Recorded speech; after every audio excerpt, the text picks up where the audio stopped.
right, everybody, Adam here with Just the Tips, a very special podcast coming to you from Royal New Kent. I'm here with the General Manager, Tim MacArthur, and a very special guest, the majority owner here, Mr. Willie Downs. Thank you guys very much for joining us today. Most definitely. Thanks for having us. So Mike and I are on our Strantz giving escapade, and we're starting here at the northernmost course at Royal New Kent. And we're absolutely struck by how gorgeous the clubhouse is, and once you get through the pines, you see this dramatic view. But this is new. While the course is how many years old now? Well, technically it was open in 97. 97. But then it closed down.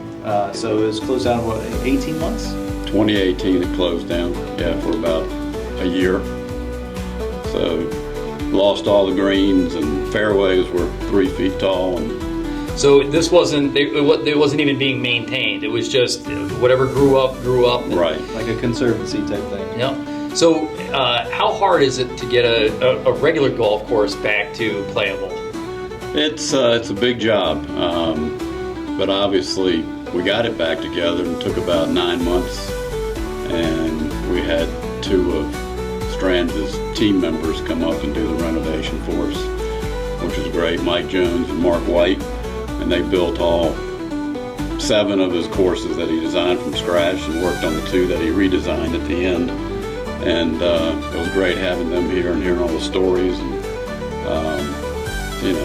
and they knew how they wanted to put it back together, so that helped. And they spent, like I said, 9 months here along with our local team of guys, and got it all back together. So, Mike Strantz talked a lot about his team being a family, and it was always, he was getting the credit, but he was very generous with his credit. He said it was really his team, and I know Mike Jones was basically his right-hand man.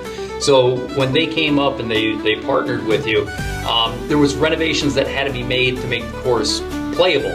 The big question I've been dying to ask you, though, is how do you maintain the integrity of the Strantz course while making contemporary renovations and playability moves? Right. Well, we had bent greens here originally, and we decided to go with the Bermuda, the Champion Bermuda, and that was a big change. And they came in beautifully. We've got like 4 acres of green, so it's a lot of space. Yeah. The drainage was a big problem, so we spent a lot of time on that, rebuilding a lot of the pipes, and then we put concrete, capillary concrete, under about 60% of the bunkers, and that helped with the washing. And we tried to put it back to the way Strantz built it originally, and people said, well, you should make it easier, you should make it more playable, and we didn't do that. We put it exactly like he designed it. Did a great job. And we even see, like, Willie and I've looked at pictures together that we've seen from back in 97 and things of that nature, that we're continuing that strive to, we look at it and we go, you know what, that is different than what it is right now. What can we do to get it back to that original mindset without jeopardizing anything else that we're really doing? Just like I was telling you outside, it's really that marathon, not that sprint, but we're always trying to just get it to what we feel like was Mike Strantz's ultimate vision at the beginning. Their intent was to put it back to the way it was, and it was great because I was in the printing business, and of course lived locally, and I just hated to see the place go up in weeds. But we partnered with Barton Tuck of Wingfield Golf, and he has 40 years of experience in the golf business and has a lot of connections. And we sat out here on the terrace and just looked at the fairways, and it was even beautiful then, and said we've got to do this. And he'd probably like to say he talked me into it, but I'd like to say I talked him into it. Hired the right people at the right time, and so it all came together. There you go. So if you could, Mike and I fell in love with Mike Strantz because we played his courses and then went, who designed these? This is not like anything we've ever played. And in a very short period of time, I have this deep, deep admiration. But for someone like yourself, not only, having the admiration, but now having a tie to the Strantz legacy, and one of only 7 courses. What's it mean to you to be an owner and be I would say, a curator of his legacy. Well, it's a big honor, and we've met a lot of people since 2018, and a lot of fans like yourself that like to play all 7 courses and play them repeatedly, because you have to play a Mike Strantz course probably 4 or 5 times before you start getting it, and he builds a real risk reward into the shots. Like number 1 is a perfect example. People try to take it left, and the farther left you go, the farther you got to hit it. But you can hit it right down the middle, right down the valley, and be 150 yards away. So you can play the course conservatively also. But it's fun going for it, and when you make it, it's a blast, and when you don't, it's not. But it keeps our golf ball sales up. Right, exactly. And as I told you earlier, I couldn't believe they built this course in '97 in my backyard. I mean, it's just beautiful, and I always admired it, and went to play Royal County Down in Ireland, which he modeled the course after that in Ballybunion. And our saying is Golf Ireland, Virginia, because of that, because it makes you feel like you're in Ireland. So. Tim, you were talking about that this is the only Strantz link style course, and you were saying that when we get out there's certain things that we should expect on this course that we won't see anywhere else. What are a couple of those things? Yeah, most definitely. The elements that you're going to see that he brought in from you got the Irish wispy grasses, you got some rock walls, you got the rock walkways up to the par 3s. A lot of elements that really kind of bring in that feel of the Irish. The cool part about it is that was all here though. It's not like he imported all this stuff. He really kind of made it from what he had here, and then just made you got the Strantz feel to a lot of the mounding in it. But then he brought in the option on several holes to be able to play that lower shots rolling into the green. I love number 4. It's one of my favorites. The shaping, you think that there's like no fairway out there, and then you get into the fairway and there is like 120 yards, I think I measured it across one time. I mean, it's huge fairway, but the way the shaping works, especially, I think y'all are playing the Golds if I'm not mistaken. Yeah. You're going to have a post, and that's it. That's going to be it. You're going to have to trust the post that says, hey, I need to hit it here. And so you'll have very little fairway that you can see. But then really, when you get out there, you're like, there's a lot of fairway out here. So it's those small subtleties that he really did to give you that feel of, hey, it is risk reward, just like Willie was saying. Probably our most played tee is our white tee box. That gives you more look at the fairway. Number 8, specifically out here on the second shot, is another one that we have a post over a hill, so you kind of can hit towards the green. Willie was talking about where you need to play it a few times. I think he said something about what is a fine wine only gets better with age, and so that's kind of the whole idea. You play it a couple times, you know where to hit. A great example is when I was coming here and Willie and I are playing together. I hit driver on our second hole, which is now the 89th best hole in the country, and I wrote driver. I really hit one well, and they go ooh, and I said what?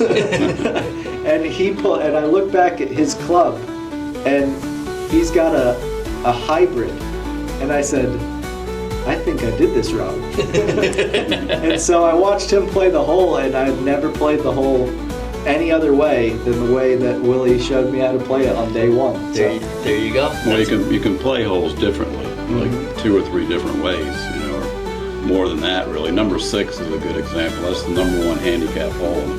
But on the card, it looks like a piece of cake. Mm-hmm. But the green, looks like an English muffin. So where the pin is, you have to be very strategic in your second shot. And when you get up to the green, you'll find out why it's the number 1 handicap hole. 100%. So my impressions of Strantz courses have been for giving tee shots, devilish green complexes. Is that true here as well? I would say that's a fairly accurate assessment. Yeah. I like that. You can get a little wild with the driver and still find yourself, with the ability to attack a hole. The other thing that I find about a lot of Strantz courses is the par fives are rarely really long, but they're always very challenging. There's a lot of risk reward to his par fives.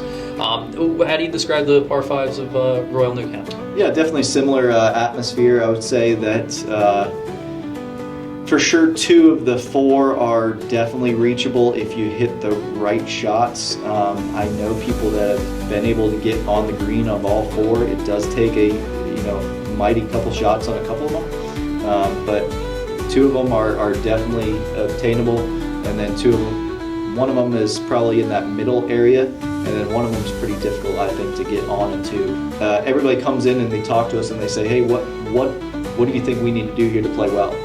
And I think I say the same thing over and over again. I go, know your yardages that you hit your irons. And they go, okay. And I'm like, no, I'm serious. Like, if you think you hit your 7-iron 150 and it really goes 142, that could make or break out here where you are. And your miss may now be really, really bad, and you're gonna be dropping. But if you truly know how far you hit the ball with your iron specifically, I think you actually can score pretty well out here. I noticed the clubhouse is it's got such a nice art collection from drawings to stained glass to unique pieces of art. But I understand that Mike Strantz's widow Heidi made some donations to the clubhouse. Yes, she's been very supportive. We had her up here for the grand opening, and she dug out of her attic, the drawings that he did of the holes. And he was trained as an artist in his education, and he would draw out the holes, and then his shapers would come in and shape them. And they're in the hallway, framed. And the clubhouse is, white with a red roof, and you look at Royal County down, it's white with a red roof, and I think that's where they got the inspiration for that. Legends Group originally built the course, and they noticed he had a lot of design skills, so they let him on it and gave him a big budget, and he went to town. But what he turned out was a real inspiration. I think the Legends Group wanted to make it a difficult course, which he did, but I think it was Mike's inspiration to make it an Irish course. Final question. I mean, if you wanted people to know one thing about Royal Newcastle, what would it be? Just that it's unique, like you said, and there are only 7 Strantz courses, and he was, named one of the top 10 golf architects of all time. And unfortunately, he died at the age of 50. But all the courses from this to Tobacco Road to Todd Hill to Caledonia, True Blue, Bulls Bay, which is one of my favorites because that was his home course. Stonehouse right down the road. I think that's just the uniqueness is what I'd like people to remember about it. Yeah, it is. And Tim, for yourself, I mean, what's one thing that I should know about Royal Newcastle? Yeah, the one thing that I would say, I remember when I first met Willie and we were chatting actually out in this parking lot, and he said something about Golf Ireland in Virginia, and I said, that's it. I said, that is it. Like, that's the thing, and that's what makes us different. And we've really played on that, and we feel it is an important part of what makes us unique, of his unique designs even, because he's got a unique design set, but we're his Irish baby, if you will. And so we really play up that Golf Ireland in Virginia, and that's what truly makes us unique. Listen, it's a pleasure to talk with you guys. I really appreciate you taking time with us. I know Mike and I are looking forward to going and giving it a whack, and then in for a Guinness and a Jameson. Love it. Would be the right thing, guys. Tim, thank you, Steph. Willie. It's an absolute pleasure. You. We appreciate I'm Adam. you coming. Just the tips. There you go.